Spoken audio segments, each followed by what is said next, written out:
നമസ്കാരം. Raf talk ഫുട്ബോളിലേക്ക് ഏവർക്കും സ്വാഗതം. ആശങ്ക വേണ്ട, ഗാവി ഓക്കെയാണ്. ഇതാണിപ്പോൾ കാറ്റലൻ മാധ്യമങ്ങൾ നൽകുന്ന റിപ്പോർട്ട്. കളിയിൽ വലിയ ആശങ്കയുണ്ടാക്കിയ നിമിഷങ്ങളാണ് തുടക്കത്തിൽ തന്നെ സംഭവിച്ചത്. 10 മിനിറ്റ് ആകുമ്പോഴേക്കും ആരാധകർ വല്ലാതെ ഒന്ന് ഉള്ളുലഞ്ഞു പോയി. ഗാവിയും അലാവസിൻ്റെ താരവും തമ്മിൽ കൂട്ടിയിടിക്കുന്നു. വളരെ ബാഡായിട്ടുള്ളൊരു കൊണ്ടീഷനായിരുന്നു അത്.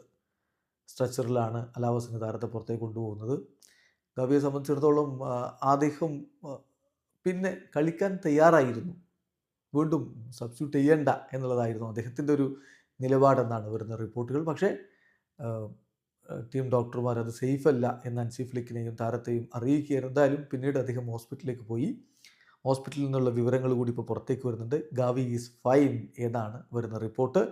അദ്ദേഹം ഹോസ്പിറ്റലിൽ അദ്ദേഹത്തിൻ്റെ ഫാമിലിക്കും മറ്റുള്ളവർക്കും ഒപ്പം ക്ലബിലുള്ള ആളുകൾക്കും ഒപ്പമാണ് ഉണ്ടായിരുന്നത്.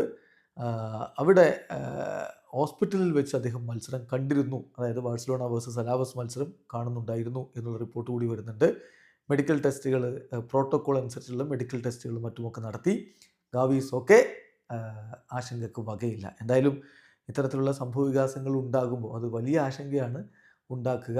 കളിയുടെ തുടക്കത്തിലേറ്റ ഈ ഒരു ഞെട്ടൽ എന്തായാലും പിന്നീട് FC ബാഴ്സലോണ കളി ഏകപക്ഷീയമായ ഒരു ഗോളിന് വിജയിച്ച് കയറിയിട്ടുള്ളത് റോബർട്ട് ലെവൻഡോസ്കിയുടെ ഗോളിലാണ് അവർ വിജയിച്ചത്. വീഡിയോ അവസാനിക്കുന്ന ഫുട്ബോൾ ലോകത്തെ കൂടുതൽ വിശേഷങ്ങളുമായി റാഫ് ടോക്സ് എത്താം.